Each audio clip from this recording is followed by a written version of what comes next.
a los niños.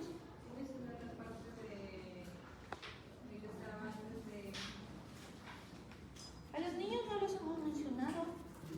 Cuando estaban mencionando los cables de comunicación. A los niños no, los años que se está usando. No, entonces esa parte de las diferencias entre las partes. los niños por si acaso no vemos el tema, no se receta.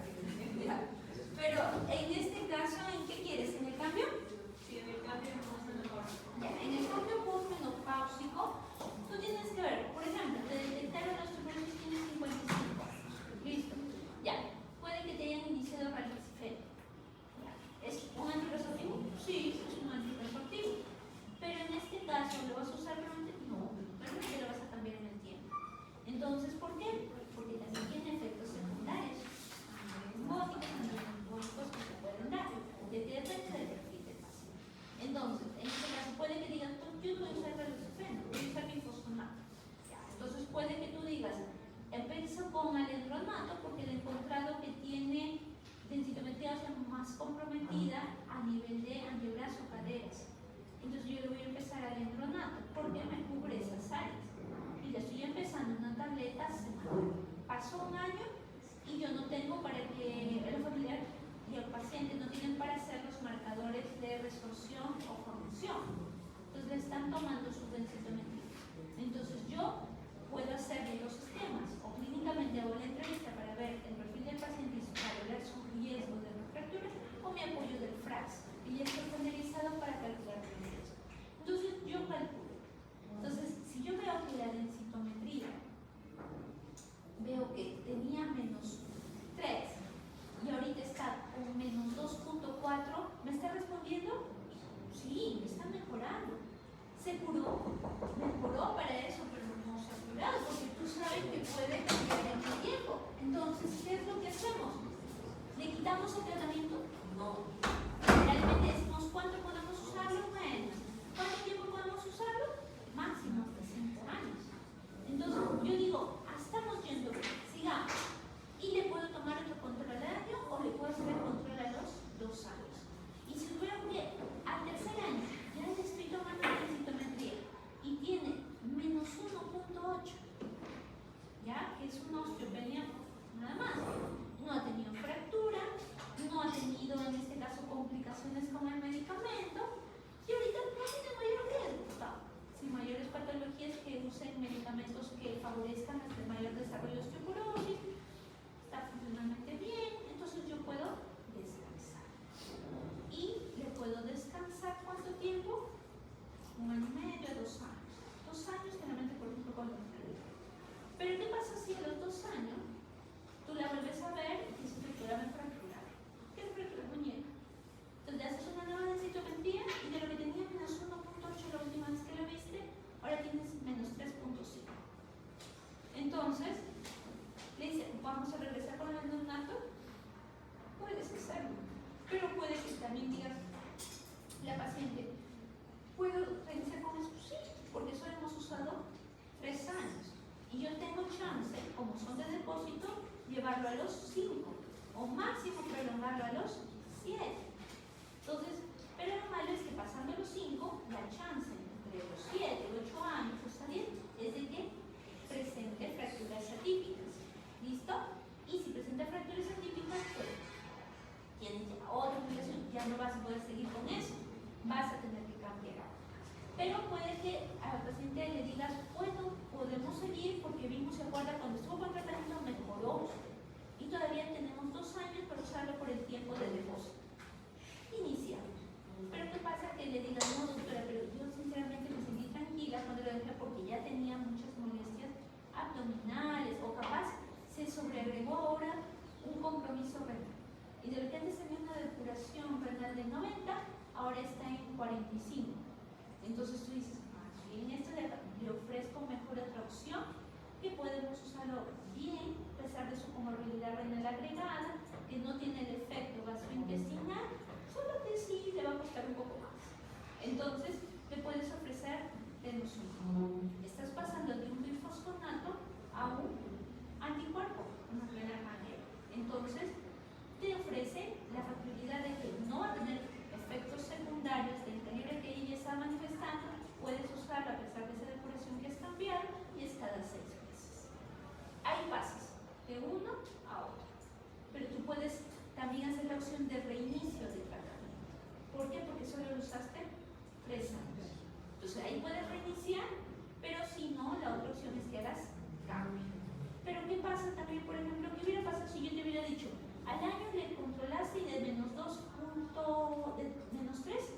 menos 2,8. Y al siguiente año le volvemos a tomar y ya tiene menos 3,4. Entonces, ¿vas a seguir con el mismo? No. Ahí cambias el otro. Entonces ahí haces una secuencia de un glifosfonato a un denosumab. ¿Listo? O a la inversa, tu paciente ya te tomó todo el año de denosumab y él dice, doctorita, con eso ya tengo menos 1,9, pero ya no lo puedo. Entonces regresamos al glifosfonato, porque todavía habías usado solo 3 años. Eso es lo que vas a hacer. Pero tienes que valorar perfil del paciente, efectos secundarios, complicaciones de tratamiento y autocontrol. Eso es lo que tienes que considerar. ¿Ya? Entonces, vamos ahora con osteoartritis. Osteoartritis es la patología en la cual, ¿ustedes qué pasó? La mayoría dice artrosis, o también llamada osteoartritis, o también llamada poliartrosis. Es una enfermedad que antes decían solo es de los viejitos porque es degenerativa. Pero ¿por qué había niños de 12 años que hacían artrosis de rodilla, de tobillo? ¿Qué tenían a favor? Factores de riesgo. Uno era hiperlaxitud ligamentaria u otras comorbilidades metabólicas que podían tener acompañante. Entonces, solamente era el proceso degenerativo que había con el envejecimiento a nivel de la matriz del cartílago y los cambios a nivel óseo. No. Entonces, cuando investigaban decían, pues también hay un proceso inflamatorio, pero es de bajo grado, porque hay citoquinas proinflamatorias participantes. Y también hay reactantes, propiamente en este caso, derivados de oxígeno que también participan. Entonces, y también hay compromiso de vasos que van haciendo inserción en las áreas afectadas. Entonces, decían de que ahora pues es una enfermedad dinámica, por eso decían donde va a haber una mayor actividad catabólica, va a haber una degradación que no necesariamente va a ir a la par de la reparación del cartílago, porque va a haber un daño inflamatorio, pero que con el tiempo pueden generar cambios en la superficie articular, pueden formar nuevos huesitos tan de poder reparar, que son los famosos osteofitos, pero también va a generar cambios a nivel del huesito superior. El problema de la artrosis es la complicación, la discapacidad, el dolor crónico que te genera. ¿Puede afectar la supervivencia? Sí, porque se va con otras patologías acompañantes y factores que no corregimos. Obesidad, patologías vasculares, uso de AINES tan crónicos que pueden llevar a compromisos renales. Entonces, es una enfermedad que puede influir propiamente también en la supervivencia. Es una enfermedad con mucha carga, sobre todo a nivel de costo y a nivel de discapacidad. ¿Pero por qué es importante? Porque como ustedes ven, si bien el grupo de adultos mayores tienen prevalencias a nivel global de 15%, que no es bajito, cuando veamos las otras patologías van a haber 0,5%, 0,6% de prevalencia. Y en otras, incluso en incidencias también bajitas, esta etapa es mucho mayor. Y hay que considerar muy bien que por varones o mujeres pueden variar las presentaciones localizadas, rodillas, columna, hombros y otros más. Por eso te dice, de la artrosis de rodilla en el grupo, en este caso, grupo mayor, dice que hasta 10% pueden presentar en el grupo masculino, 12% de mujeres. Y cuando hablamos a nivel de lo que es artrosis generalizada, se dice que sobre todo en el grupo por encima de los 70 años puede llegar incluso a un 80%. Por eso es que muchos dicen, ese abuelito tiene artrosis.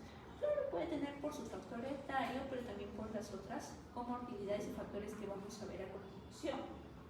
Ahora, en mujeres, sobre todo, por encima de los 50, manos y rodillas. En lo que son varones, lo que es artrosis de hombro, sobre todo en este caso, lo vamos a encontrar en poblaciones, por ejemplo, adultos de edad media o funcionales jóvenes, y en grupo de varones y mujeres, en lo que es en grupos de adultos mayores, puede también presentarse, y lo que es a nivel de columna puede ir desde un 175%, pero mucho va a incrementar en relación conforme van envejeciendo. En grupos de varones de 20 hasta 35, generalmente no te hacen todavía la artrosis, pero sí te hacen la lumbalgia mecánica. Ya pasando ese tiempo, muchas veces empiezan a desarrollar la artrosis, dependiendo si empezaron a trabajar con cargas desde muy jóvenes que pueden suscitarse más temprano. ¿Listo? Ahora, a nivel global se han hecho estudios epidemiológicos para ver incidencias y prevalencias, comparando desde los 90 hasta las últimas décadas recientes. Entonces, en un estudio recientemente publicado, pues dijeron, pues no, ha incrementado porcentajes en incrementado cantidades por miles de habitantes. Entonces, por eso decía, pues antes se informaban de 181 por 100.000 y luego se fueron a un valor incluso más llamativo de 3.750. Pero lo que llamaba la atención es los años con discapacidad asociados que se evidenció. Entonces era bastante significativo. Pero ¿por qué trataban de correlacionar qué había incrementado? Muchas veces no solo la actividad baja del sedentarismo, sino también el factor de la obesidad, que como he dicho hay una pandemia de ese factor porque desgraciadamente no nos cuidamos. Y la cosa es la siguiente, que también encontraron que si yo tenía artrosis y usaba medicamentos que tenían efecto a largo plazo, no curativos, pero sí sintomáticos, como por ejemplo eran los isodoas y dentro de ellos la glucosamina, sobre todo los que tenían tratamientos largos podían tener efectos en la supervivencia, disminución de tasa de muerte. Pero así también trataron de asociar qué otras patologías o medicamentos podían también estar participando y que no eran tomados en cuenta. Y encontraron que, por ejemplo, los usuarios de anticoagulantes típicos como warfarina tenían una prevalencia bastante alta y significativa de que llegaban a cuadros de artrosis que terminaban en intervenciones quirúrgicas. Y en el caso de pacientes con incluso con compromisos vasculares a nivel de trombosis y otros más, podían asociarse con el desarrollo de artrosis de rodilla, por la zona involucrada por el proceso que tenía un componente inflamatorio. Entonces, de ahí que surgía, ¿quién lo produce la artrosis? Entonces decían, la artrosis es multifactorial, muchas veces podían influir factores genéticos, ambientales, y de estos podían incluirse varias cositas que vamos a ver a continuación, sin dejar de lado la parte inmunológica. Entonces, se decía, puede ser primaria con los factores que vamos a ver a continuación, puede ser secundaria a enfermedades inflamatorias, como por ejemplo las autoinmunes, que vamos a ver en esta unidad y en la que sigue también, y metabólicas, que entran a teoría y que para la cual se tienen que hacer estudios respectivos. Entonces, dentro de los factores, vamos a ver tanto los que actúan a nivel sistémico como los que actúan a nivel articular. Y a nivel articular, sobre todo por su efecto que tiene en la distribución de cargas en la articulación. Y vamos a ver que pueden tener factores en las artrosis locales como en las generalizadas. Y ahí vamos a ver que, por ejemplo, pacientes jovencitos pueden hacer artrosis solamente por tener síndrome de hiperlaxitud ligamentaria como parte de su factor de riesgo, o pacientes que tengan enfermedades metabólicas desde muy jovencitos y que en este caso tipo diabetes y que puedan desarrollar esta patología. Somos tiroideos están también a riesgo. Entonces vamos viendo uno por uno. Entonces en la parte genética decíamos que es una enfermedad poligénica. Se dice que es una enfermedad en la cual puede el factor de la herencia, tanto autosómica, recesiva como dominante, participar. Hay algunas artrosis localizadas que las han asociado muy bien con esto, sobre todo en la parte de manos, y que hay ciertos genes involucrados para el desarrollo de ciertos tipos de artrosis, tanto de cadera como así también para influenciar en el progreso de la enfermedad. Hay genes en los cuales se ha asociado con hipertrofias sinoviales y una artrosis más agresiva, más sintomática, sobre todo más discapacitante, y sin embargo hay otros genes en los cuales pues no progresan de la misma manera y a veces toleran mejor los manejos no farmacológicos y farmacológicos que no requieran incluso opiáceos o intervenciones quirúrgicas. Y vamos a ver que también tenemos el factor del grupo etario. Acá vamos a tener en consideración estos cambios que hay a nivel de una articulación, por ejemplo, de rodilla, y sobre todo por los efectos que va a haber en los cambios a nivel de lo que es cartílago, a nivel de sinovial, a nivel de huesito súbito. ¿Y por qué mencionamos esto? Porque con la edad, debido a ese proceso de envejecimiento, va a haber cambios a nivel molecular, sí, pero va a haber también cambios a nivel de lo que es en sí la matriz. Va a haber mayor acción de las enzimas degradativas, va a haber alteración en la confianza, sobre todo esto porque va a haber, ya no va a haber la misma tolerancia a resistir cargas y los pacientes van a empezar a tener los síntomas conforme se sometan a mayor exposición de esto. ¿Por qué? Porque va va perdiéndose parte de la elasticidad del cartílago, pueden haber microfracturas y asimismo se ve una disminución de ciertas sustancias como glicanos, glicanos como parte, y va a haber una alteración sobre todo en las proteínas de la matriz del cartílago. ¿Y por qué menciono esto? Porque muchos dicen, doctora, ¿por qué le deja tal suplemento al paciente para artrosis y eso no lo va a curar? No lo damos en este caso porque tenemos bono ni nada de eso. ¿Por qué lo damos? Hay muchos pacientes que refieren síntomas en menor severidad cuando usan muchas veces estos suplementos, ¿pero por qué? Porque a veces ellos tratan de suplir cosas que están en déficit en sus articulaciones. A gente le va, a gente no. Por eso no tiene evidencia de cura ni como efecto modulador del dolor. ¿Listo? Ahora, vamos a ver que hay factores asociados con el tipo de actividad que realiza, tanto deportiva, instrumental o incluso laboral. Y vamos a ver que hay estudios en los cuales se ha encontrado de que puede favorecer para el desarrollo de cierto tipo de artrosis, tanto de rodilla como de cadera o incluso la de manos.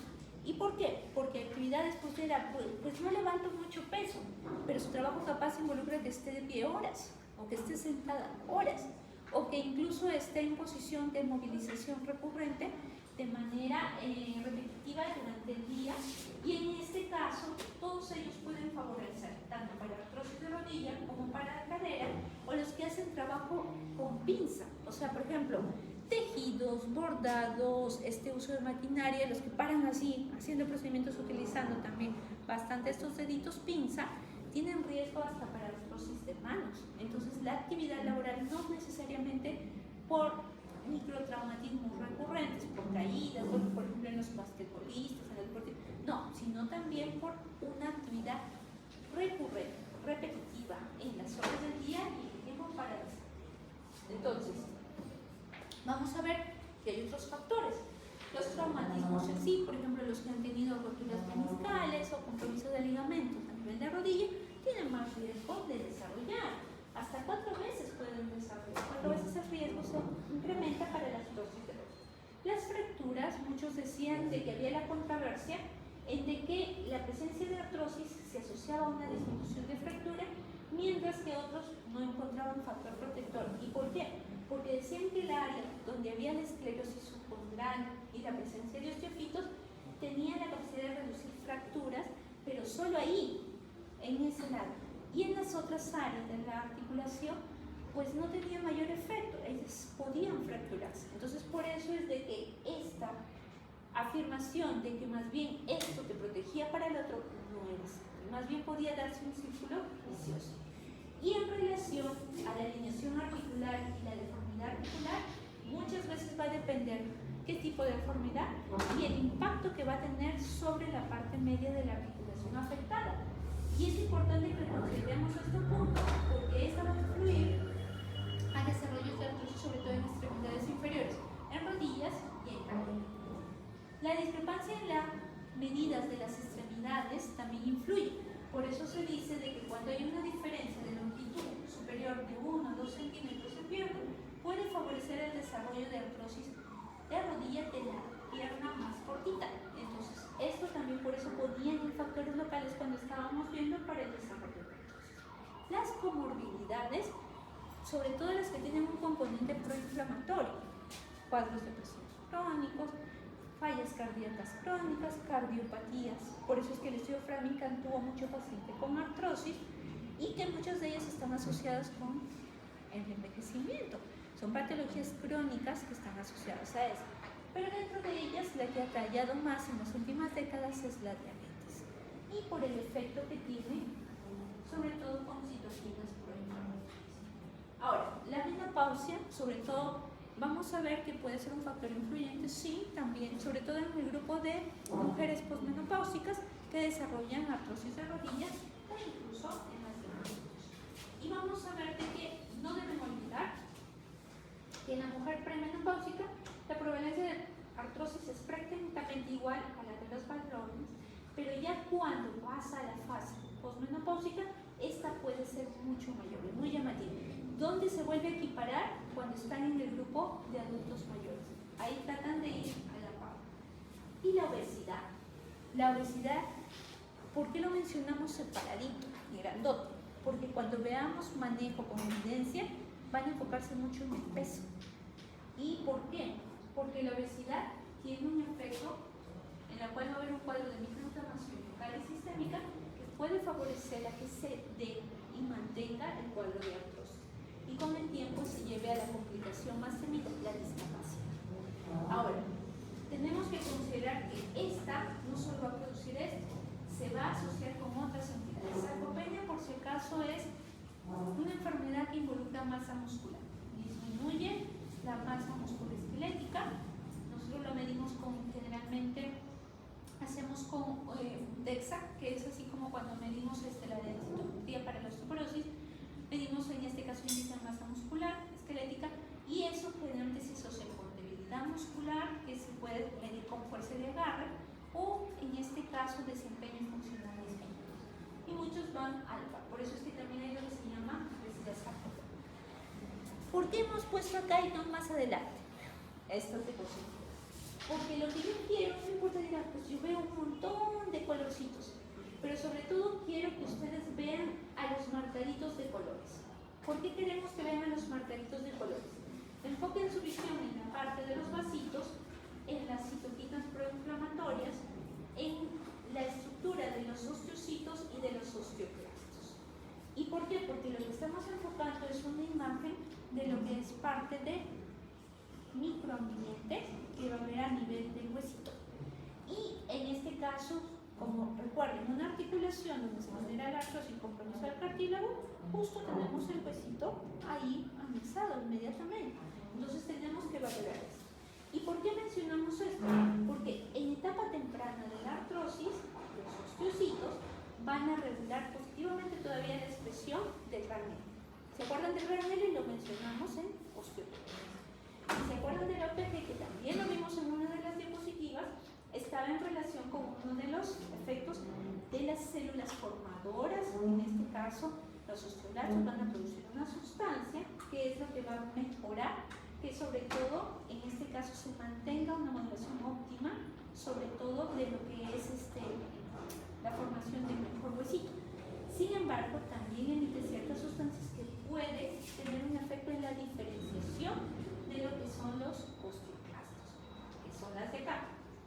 Ahora, vamos a ver que estas de acá, que involucran citoquinas proinflamatorias, que involucran metaloproteasas, van a medir un efecto sobre todo que es pro-osteoclástico. Y recuerden que los osteoclastos, ¿con qué se asocian?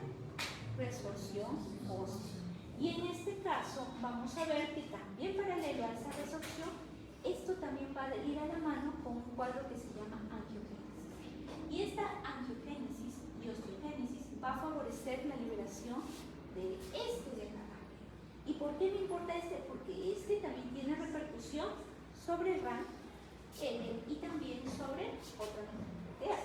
Pero todo esto va a estimular que se mantenga un efecto proinflamatorio, porque va a haber una quimiotaxis y aparte también va a servir de estímulo para los osteoclastos. Pero miren lo que pasa ahora en la etapa tardía de la artrosis. En la etapa tardía de la artrosis se decía de que, ok, tratan de compensar lo que se produjo al inicio. Y entonces dicen, pues los osteocitos tratan de regular la mineralización de los osteoblastos, tratando de aumentar esta proteína que muchas veces también nos servía como enfoque para manejo diana, cuando queríamos enfocar a esta osteoporosis, y trataba de mejorar la respuesta sobre la carga mecánica. Sin embargo, acá ya empezaron a participar otros factores, porque ya incluso va habiendo ya no solo la inmersión de vasos, sino también el compromiso del nervio, y esto va a generar que trate de compensar lo que se perdió formándose un nuevo huesito y que va a generar una de las manifestaciones clínicas imagenológicas que involucran a la esclerosis subcortical y así también el compromiso vascular. Esta gráfica de acá, solamente quiero que ustedes enfoquen bonito quiénes están participando tanto en el grupo celular como las sustancias asociadas por esto, pero que no dejen de lado a este de acá, porque ustedes ven que tienen al condrocito hipertrófico, al condrocito senescente, al condrocito apoptósico y al condrocito necrótico. ¿Y por qué me importa que lo enfoquen esto? que el eritrocito es el elemento clave en la fisiopatogenia de la artrosis. Y vamos a ver que lo que hemos estado viendo desde hace rato es que trata de enfocar que hay una alteración en la homeostasis propiamente de la matriz. ¿Hay mayores mediadores proinflamatorios? Sí. ¿Hay mayor alteración de metaloproteínas? Sí. ¿Hay tendencia a degradación del cartílago? Listo. Y sobre todo hay un compromiso a nivel del tejido sinovial. Por eso empiezan con hipertrofia. ¿Hay un predominio anabólico o catabólico? Catabólico. En la cual va a ser a participar sobre todo procitoquinas inflamatorias. Resumiendo, en la matriz celular va a haber acumulación propiamente de productos glicosilados que habíamos mencionado en un momento. Como dijimos, se iba a alterar las redes de uniones a nivel de colágeno, se iba a alterar la compliance y resistencia, y asimismo empezaba a haber un cambio a nivel de las propiedades mecánicas locales. Vamos a ver que a nivel celular, las variaciones a nivel de lo que es proteínas dañadas, el ADN dañado, la alteración mitocondrial y sobre todo el aumento del estrés oxidativo, todo iba a favorecer para que predomine un estado de catabolismo a un mecanismo de anabolismo. Esto que ustedes ven acá trata de resumir en sí las fases que va a surgir en este proceso de osteoporosis, tanto en una artrosis temprana como en una artrosis ya tardía. En estos cuadros solamente tienen un punto de corta diferenciación, es en relación al cuadro de compromiso de la sinovial por la inflamación y por el compromiso que va a dar la fibrosis a nivel de esa zona. Pero el problema de las tardías es que la destrucción del cartílago va a incrementar. Se va también, en las zonas que no están presentando esa lesión, va incrementando la calcificación y el grosor de dichas zonas y también engruesa lo que es en este caso el osteotoso condral y también empiezan a formarse más grandecitos los osteofitos y pueden verse también los quistes subcondrales o también llamados geodas y también en este caso empieza a haber un compromiso en este caso trabecular a nivel del depósito que se formó la esclerosis subcondral. Entonces, va a recordar las fases que se dan, factores etiológicos que hemos mencionado, compromiso de la matriz, el proceso inflamatorio. Vamos con la fase sinovial y con las manifestaciones clínicas posteriormente. Pero recuerden que va a variar grosor, consistencia, resistencia a nivel de lo que es cartílago, pueden sufrir fracturas y que los condrocitos al final van a llevar a una apoptosis o hasta un condrocito crónico. Entonces, el daño en el cartílago, como se estuvo mencionando, va a ser mediado por metaloproteasas, arginasas, va a descomponer propiamente en este caso homeostasis que va a haber en la matriz y inicialmente el cartílago va adelgazando, luego fisurando, luego va agrietando hasta que llega a fragmentar. Y el remodelado no es el mejor, es como si tratan de parchar como sea, pero no de manera adecuada. Y en este caso, cuando hablábamos del compromiso de esta fase, decíamos cambios en la sinovial, el cartílago y el proceso. Entonces, en la membrana sinovial, ¿qué empezaba a ver? Lo que decíamos de la osteogénesis y angiogénesis. Invasión de las yemas vasculares, propiamente, que iban a tratar de perpetuar propiamente el proceso inflamatorio crónico porque producían esto. Miren. Y acá es donde veíamos más llamativo. Entonces, hay una hiperplasia sinovial, por lo que hablábamos del conjunto sinovial, y ella mantenía el cuadro de inflamación a nivel de la articulación, generando una distensión incluso de cápsula, crecimientos de los huesitos a nivel marginal, que eran los osteofitos, lo que veíamos de la estimulación a nivel de lo que era el nervio, estábamos acá, sobre todo mencionándolo, y en este caso, finalmente, la distensión de la cápsula que podía con el tiempo comprometer estructuras aledañas llevando hasta una atrofia muscular. Pero la mayoría de ustedes dice, la artrosis, pues tiene artrosis, no se va a morir por artrosis. En este caso no es tan simple la artrosis. La artrosis el paciente te viene buscando, ¿por qué? El dolor. Eso es lo que a ellos les fastidia. No dejan dormir, en este caso empiezan a lesionar estómago, riñón, empiezan a exacerbar sus complicaciones por enfermedades cardíacas crónicas porque usan AINES que tienden a subir el riesgo de incrementos de presiones y complicaciones vasculares. Entonces, el dolor es el que te motiva a la consulta, pero si no lo manejas puede tener repercusiones en la persona. Por eso es importante enfocar su dolor, porque la mayoría de ellos vienen con un dolor mecánico al inicio, pero conforme va avanzando la enfermedad puede cambiar a un dolor mixto o incluso, en este caso, hasta acompañarse posteriormente de un dolor neuropático. Entonces es importante por eso enfocar el dolor, el predominio mecánico. ¿Y por qué? Porque para los criterios diagnósticos vas a decir, ok, si yo quiero enfocar artrosis de rodilla, ¿qué me piden? Ya sea un LAR, ya sea CR, ya sea los criterios. Me dicen, pues que tenga dolor. Lo único que te varían es en el grupo etario. 40 años, 38, 45, personas incluso perimenopáusicas, posmenopáusicas, sobre todo en el grupo femenino, pero te dicen que tenga un dolor mecánico, porque te dicen dolor que se relaciona con la actividad, o sea, con el movimiento, y que tenga una rigidez menor de 30 minutos. Yo pienso en ello. Por el dolor con el tiempo que me puede generar limitación funcional. ¿Y por qué mencionan esto? Porque hay sintomatología que le respalda. Al examen físico lo que encuentran son los crépitos a la flexoextensión, limitación del arco movimiento, capaz de lo que en lugar de llegar a los 135 o 150, dependiendo de la flexibilidad de la flexión de rodilla, capaz el paciente a las justas puede 95. O capaz de la extensión, que podría ser de 0 a 10, más de 10 horas en los hiperlaxos. Entonces, capaz nada, y les duele. Entonces, arco movimiento comprometido o alteración. Ellos pueden, por ejemplo, artrosis de rodillas en varo o hasta en valgus. Entonces, por eso es que te dicen hay esa alteración respectiva. Y factores de riesgo, sobre todo en artrosis de rodilla. Edad, género, la parte del peso y lo que es antecedentes traumáticos. Lo que veíamos hace un ratito que decíamos, o que tiene una meniscopatía, o que tiene un compromiso de ligamentos, o que ha tenido fractura, todo eso.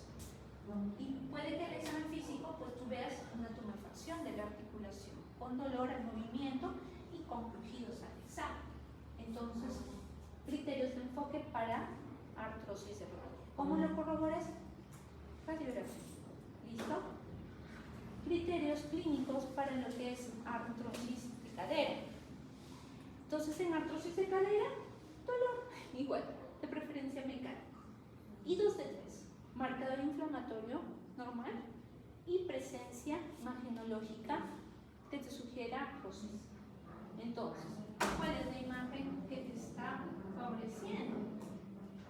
Te dice, tiene esclerosis subcondral, que es el borde radiopaco, ustedes ven acá más reforzado, pero sobre todo que el espacio articular empiece a ser reducido.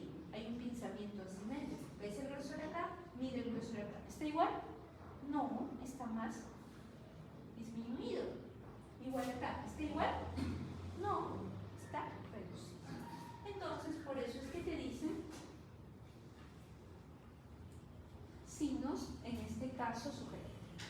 Disminución del espacio y me falta mostrarles los osteofitos. ¿Dónde van tus osteofitos? Márgenes.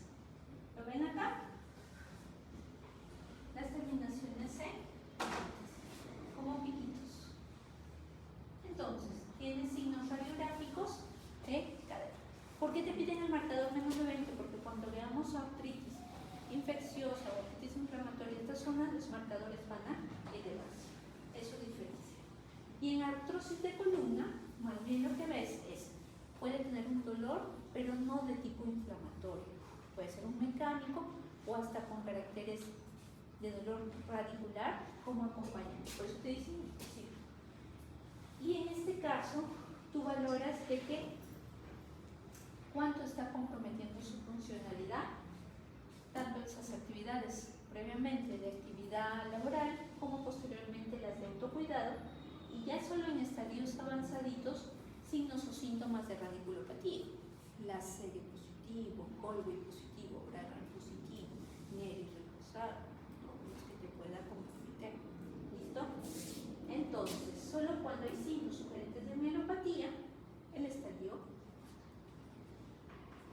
Vamos a ver la placa, porque el examen bandera es la radiografía. Osteofitos. ¿Listo? Pero doctora, son osteofitos tan grandes que parecen un sindermofito, pero son asimétricos. Diferente a las espondiloartritis seronegativas, que son sindermofitos simétricos. De arriba abajo. Esclerosis subcondral, son los bordes radiopáticos y los pinzamientos. ¿Listo? ¿Ven el grosor? ¿Está igual? No. ¿Miren acá el grosor? ¿Está igual? No. Está más pegado. Entonces, nos vamos. De rodillas me faltó mostrarles.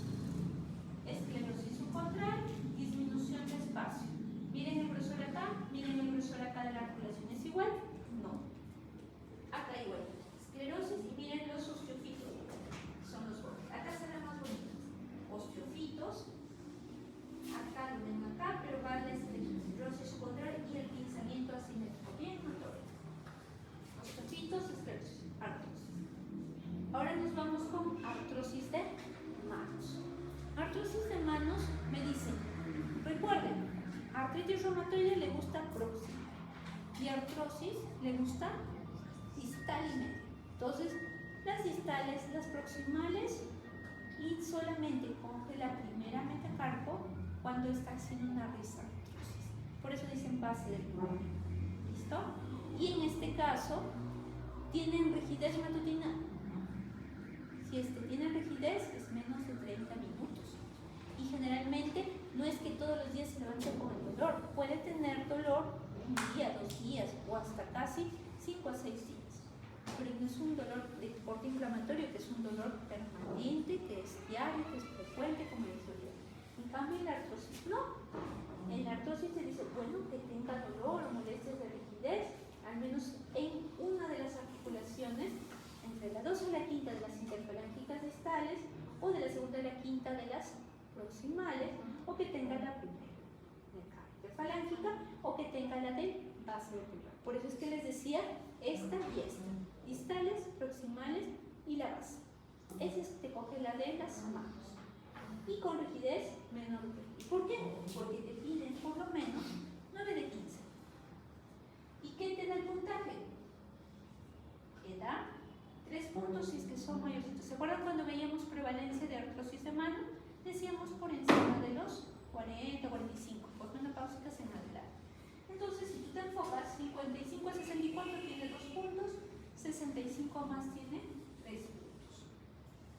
Rigidez matutina en estas articulaciones, pero que es menor de media hora, de 2 puntos. Si hay compromiso en la radiografía, esta es una radiografía de mano comparativa. ¿Ves cómo termina en puntita? Eso es el osteofito. Acá se ve mejor. Dices que tenga signos de osteofitos y otra es, mira el espacio entre, esta es una interfalángica distal por si acaso. ¿Qué está tratando de enfocar? El nódulo de Herbert. Como la placa comparativa y se enfoca acá. ¿El espacio acá es igual que el de acá? No, está asimétrico. Pinzamiento asimétrico en las interfalángicas distales, osteofitos. A eso se refiere cuando se dice, yo veo osteofitos en la placa y veo compromiso de estrechez asimétrica, pinzamiento en dichas articulaciones. ¿Cuáles? Las de acá. Si yo tengo esto, le doy 4 puntos. 2 puntos acá, 3 puntos. Ya hasta ahí tengo 11 puntos. Y en este caso, ¿cuántos necesitaba? 9. Y en este caso, acá también me dice que haya concordancia estructural y sintomática, radiográfica y clínica. ¿Por qué?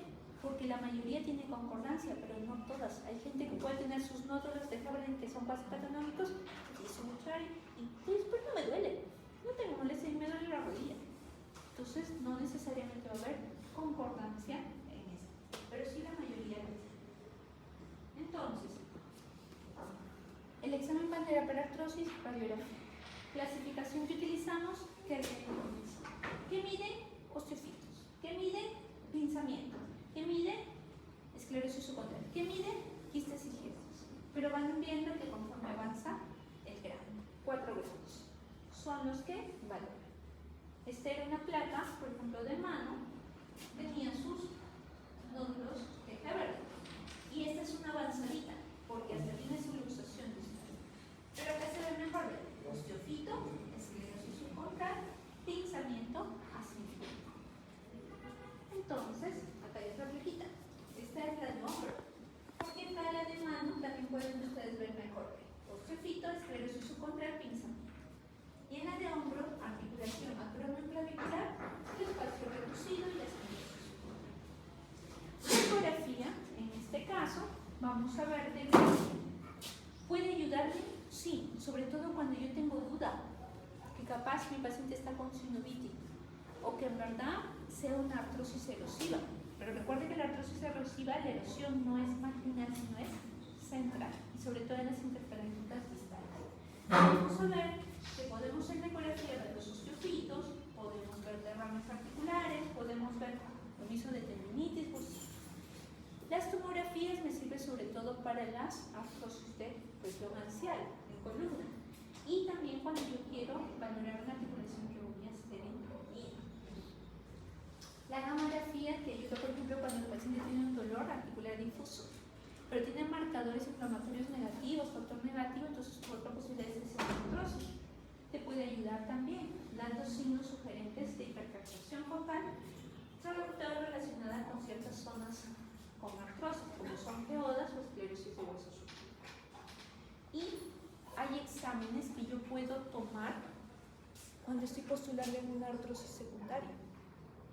Porque si yo no controlo esa enfermedad, por más analgésico potente que le dé, por más terapia física, por más terapia, no va a ser suficiente. ¿Listo? Entonces, si yo enfoco que tiene una comorbilidad asociada, tengo que pedir. Hay ciertos marcadores en el estudio para sobre todo detectar temprano, sí, pero que todavía no pueden ser asegurados por el costo o porque pueda captar a todo tipo de pacientes y porque involucra un dosaje, que en este caso no es accesible. Ahora, si yo hago un estudio diferencial de líquido, es un líquido tipo 1, mecánico, máximo 2000 leucocitos, color amarillo, no volumen incremental. ¿Y cómo es el manejo? El manejo es multidisciplinario e integral. Control del dolor, trata de evitar que siga el progreso del daño articular. Ahí entran los izadores, ahí entran parte de la muscularización, aunque tiene más efectos sintomáticos. En el manejo no farmacológico, ¿quiénes son las intervenciones que tienen mejor evidencia y recomendación? Manejo individualizado, manejo propiamente con intervención física orientada al paciente y también la intervención emocional o psicológica son las que tienen mejor relevancia a considerar. ¿Y por qué vemos esto? Porque se ha visto que cuando se controla el peso y aparte la actividad física, programas a veces de 3-6 meses o incluso con seguimientos al año con ese tipo de esquemas pueden mejorar dolor, movilidad y puede disminuir tasa de uso de antiinflamatorios. Pero vamos a ver un poquito mejor esto de acá. ¿Por qué? Porque en las revisiones que se ha visto que para los diferentes tipos de artrosis, de manos, rodillas, cadera o en general, una artrosis generalizada, hay ciertas evidencias como por ejemplo solo con tipo de actividad física, innatas, o ejercicios aeróbicos, o ejercicios de resistencia y fortalecimiento, o por ejemplo tai chi, yoga, acupuntura, o por ejemplo los masajes, termoterapia, ultrasonido, magnetoterapia, electroterapia, láser, y así también con el uso de ortesis para las movilizaciones. Entonces, ustedes, ¿qué es lo que encuentran bastante beneficio? Sobre todo en las artrosis de rodillas, en las artrosis propiamente también algunas de manos, y hay un grupo también beneficiado sobre todo en lo que son artrosis de cadera, pero sobre todo rodillas y manos. ¿Y por qué mencionamos esto? estudio que comparó el efecto de trabajar en la educación del paciente para factores de riesgo, para el peso, para lo que es en este caso la actividad física, y lo compararon con intervenciones tipo cronoterapia, infiltración con suero. Vieron que tenían beneficios ambas, sintomáticas sobre todo, y que podía ayudar a controlar los síntomas de la enfermedad. Y ahí entra a tallar el otro esquema, las intervenciones invasivas con infiltraciones. Muchos proponen la viscosuplementación, que cuesta un poquito, como una medida que te puede controlar la enfermedad y mejorar los síntomas.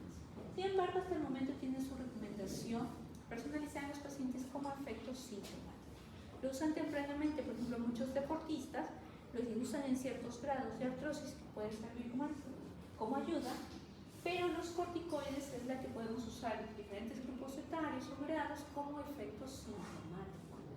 Nada más, no modificador de la enfermedad por el momento. Ahora, ¿cuáles son los medicamentos farmacológicos en sí validados? Hemos visto de que, según el Colegio Americano de Reumatología, la Sociedad también en este caso global de artrosis, los que tienen en este caso evidencia y buena recomendación enfocan lo que hemos mencionado hace un ratito: ejercicio, ciertos tipos de terapias, sí, pero sobre todo ejercicio, control de peso. Miren que los ISADOAs son glucosamina con nitridiaceta, son medicamentos modificadores de largo plazo con efecto sintomático. En este caso, muchos están en contra, incluyendo ACR. Hay otros como ARSI y DICEP. Incierto en cierta medida en ciertos grupos, pero ustedes ven que muchos reumatólogos lo usan: Dynaflex, Hyperflex, Flexure y todos incluyendo. ¿Pero por qué? Por efecto sintomático. Se le informa al paciente que no tiene hasta el momento efecto curativo. Pero lo que sí se vio en un estudio años previos era el de que los que usaban, por ejemplo, glucosamina por un periodo continuado de 2 años, a veces descansaban 1 o 2 meses cada 6 ciclos de 6 meses, las imágenes radiológicas al inicio y a los 2 años no mostraron mucha variación. Y el uso de AINES en ese periodo pues descendió bastante. Entonces tenía un efecto analgésico, no, pero sí tenía un efecto a largo plazo de modificar la necesidad recurrente a veces de antiinflamatorios. Entonces, con ese tenor, muchos por eso lo siguen utilizando, pero sin embargo, muchos están en contra, porque dicen, pues yo no lo apoyo. Entonces, por eso es que entran. Y hay otros fármacos que algunas asociaciones sí le dicen, pero sobre todo por el efecto que tienen a nivel osteomuscular o a nivel emocional, como parte del manejo del dolor, y los tópicos que sí tienen recomendaciones. Entonces, vamos a esto. En los manejos que se pueden dar, todo lo de rojito son recomendaciones en contra. Las otras son condicionales, las rosaditas, y los que tienen fuerte recomendación son los verdecitos. ¿Listo? Sobre todo el verde más, por así decirlo, más fuertecito. Ya. Entonces, ¿quiénes están ahí? Algunos son inflamatorios, sí, pero sobre todo los tópicos que entran a tallar en ciertas lesiones. Y lo que no deben dejar de lado, a veces como sintomáticos, son las infiltraciones, pero sobre todo en rodillita, sobre todo la de corticoide y también en la de cadera. Lo que vamos a ver en este caso, que fármacos como los que estábamos comentando, que se utilizan glucosamina, conitrin, muchas de las asociaciones están en contra, pero en la práctica se sigue usando. Bifosfonato, ¿se acuerdan que vimos por osteoporosis? Hay muchos médicos que, por ejemplo, le indican a los pacientes para que se pongan su ampollita del año, pero mucha gente dice, pues me va a curar mi artrosis, pero no tiene efecto de curación. Pero vieron que en la fisiopatogenia entraban a tallar también los osteoclastos, los osteocitos, los osteopinas.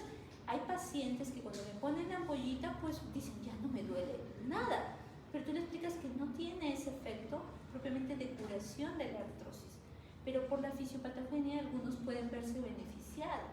Entonces en ellos, pues bien, pero tú les dices que pues no es para eso, es para sus huesitos, que es para que le ayude a mantenerlos en otras condiciones.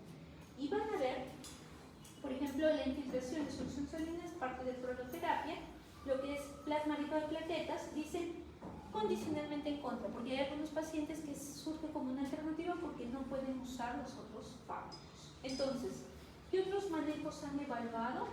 Inhibidores de la catecixina, que habíamos estado mencionando, inhibidores, en este caso, factores de crecimiento anabólico, sobre todo con efecto sintomático en el dolor, biológicos que los vamos a ver ahorita a continuación, sobre el efecto rápido de la progresión de la enfermedad, y otros más, sobre todo para evitar que lleguen al tratamiento final de la artrosis, que es el reemplazo de la articulación, las prótesis muchas veces. Entonces vamos a tener que hay biológicos que tenían estudios con mucha evidencia a favor, decían, ok, Denosumab cada 8 semanas, supuestamente ya no usaba, en este caso, antiinflamatorios de rescate ya como al inicio, mejoraba los síntomas del dolor.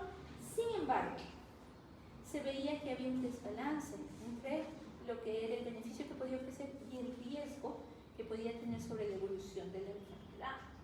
Entonces, la otra alternativa, que era el Denosumab, que era una interleucina B, te decían, pues, ok, podemos darlo sobre todo en la forma erosiva, porque va a tener efecto sobre lo que son las interleucinas proinflamatorias. Hicieron un estudio de 24 semanas, pero sin embargo no mostró una eficacia para decirle podemos proponer en este grupo. Y el otro era la interleucina 6, el tocilizumab, que tampoco tenía una evidencia significativa a favor para el manejo de artrosis erosiva.